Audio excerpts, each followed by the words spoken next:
DeWine's recent budget proposal is focusing on reading. Stay tuned for the latest on how DeWine is implementing this in Ohio. And hear about how the Silicon Valley Bank crash has affected Ohio's teachers and their pensions. Continue watching to learn about the increase in banned books in America and how the attempts to ban books have hit a record high. And how the United States retaliated against Iran after a drone strike killed an American worker. All this and more as Portage Pulse begins right now.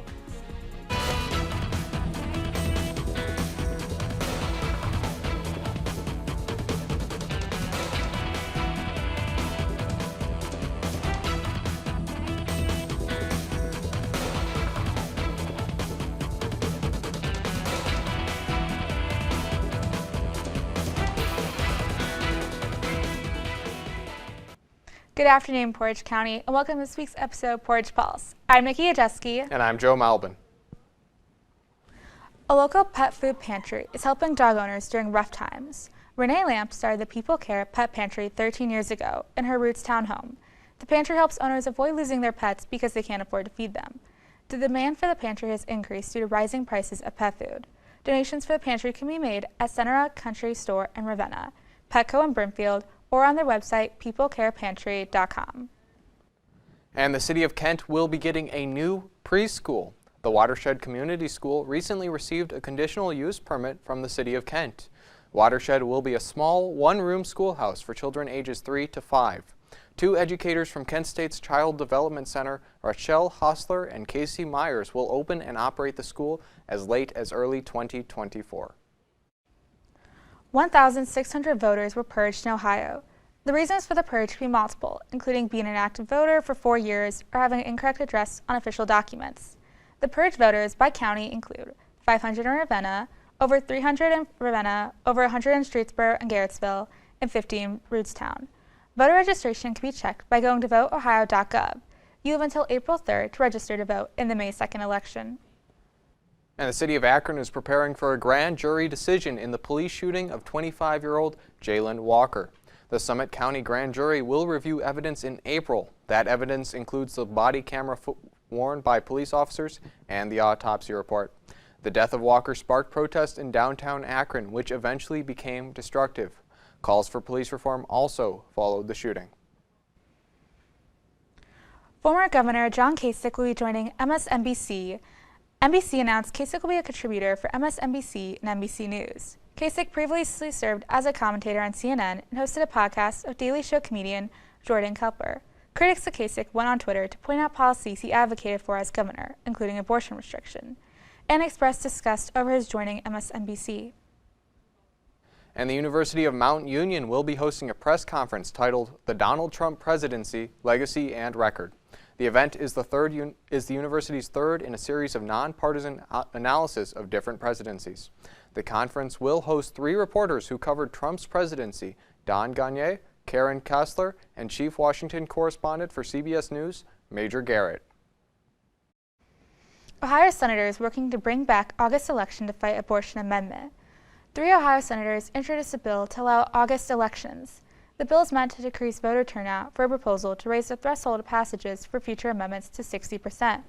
The passage of that proposal will affect the abortion rights amendment. The recent August election got 8% in voter turnout.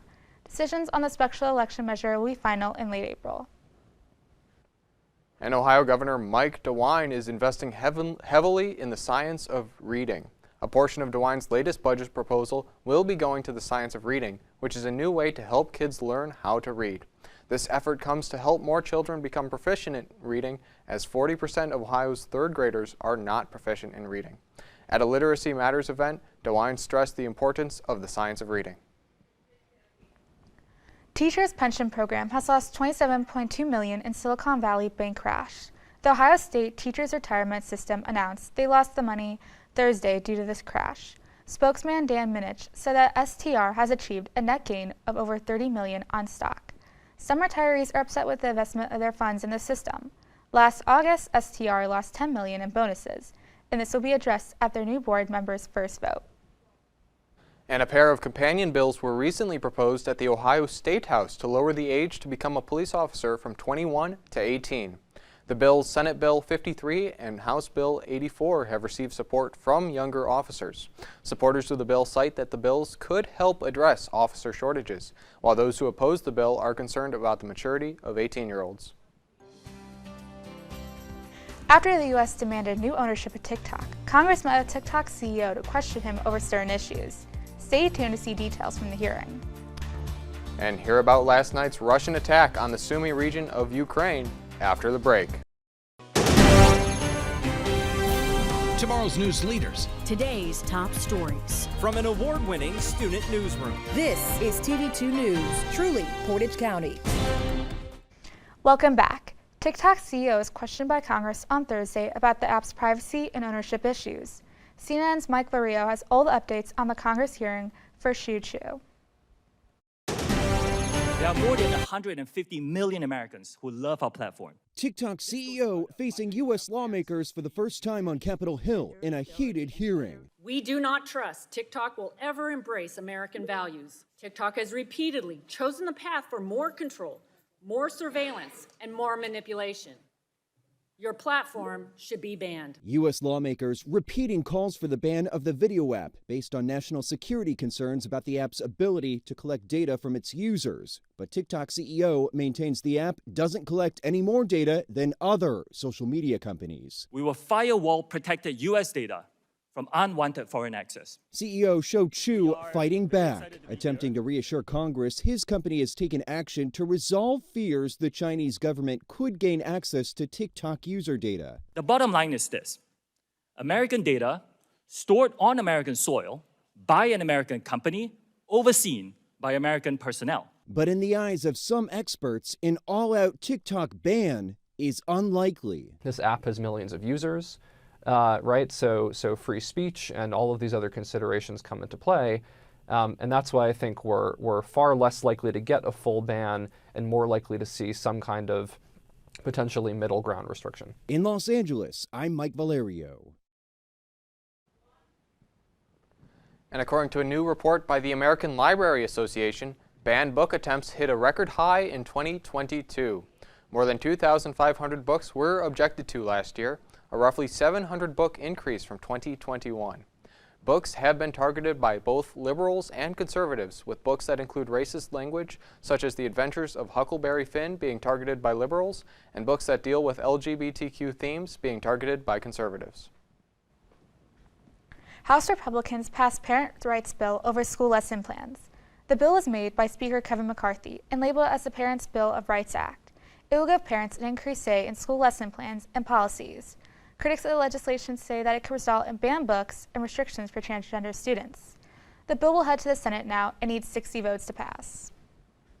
And as Americans prepare for travel after the COVID-19 pandemic, the United States State Department is facing unprecedented demand to renew passports. In 2022, a record number 22 million passports were issued, and the State Department is expected to surpass that number in 2023. Last year, the State Department launched an online passport renewal service. We've had an unprecedented demand for renewed travel, which is a good thing. Historically, the demand's been cyclical. The busy season's kind of March to late summer. Basically, it's full-time now. We're getting 500,000 applications a week for a passport. That's 30 to 40% above last year. So it's dramatic. President Biden plans to travel to Canada, where he'll address the Canadian Parliament and have a discussion with Canada's Prime Minister over the asylum deal. CNN's John Lorick has the latest on Biden's trip to Canada. President Biden and the First Lady on a whirlwind 24-hour trip to Canada, where White House officials say he will, quote, promote our shared security, shared prosperity, and shared values. Canada, as you know, is not only a neighbor to the north, but a NATO ally, and the President and Prime Minister Trudeau have a terrific relationship. Before Biden addresses the Canadian Parliament Friday afternoon, he and Justin Trudeau have a few issues to discuss. Everything from NORAD and modernization of NORAD capabilities, as well as, of course, I think, the military the security and national security issues writ large, migration concerns, climate change. There'll be certainly issues of trade to discuss. A Canadian official says Biden and Trudeau will also announce the updates they've made to the so-called Safe Third Country Agreement between Canada and the U.S. The agreement, signed in 2002, refers to migrants who pass through a country where asylum could have been claimed in order to enter a third country. The modifications are expected to change the way Canada accepts asylum seekers. Canada's always willing to do more. We're a country that has been built, like the United States, on welcoming people from around the world. We just need to make sure we're doing it in responsible, proper ways to continue to have our citizens positive towards immigration, as Canadians always are. I'm John Lawrence reporting. And Troy Forbush, a victim of the Michigan State shooting that took place last month, spoke out at a March for Our Lives rally. Forbush and other Michigan State students called for new gun reform in Michigan. Along with 5 other students, Forbush was shot but survived, while 3 others were killed during last month's shooting. The Michigan House passed legislation this month on firearm sale registration, safe storage requirements, and universal background checks. U.S. launches an airstrike in Syria out of retaliation for a drone killing a U.S. worker. The Iranian drone strike killed a U.S. contractor and injured 5 Americans, along with wounding 1. U.S. Central Command responded by conducting a precision airstrike on targets connected with Iran's Revolutionary Guard Corps and killing 11 people. The head of the U.S. Central Command says, "We'll take all necessary means to defend our people."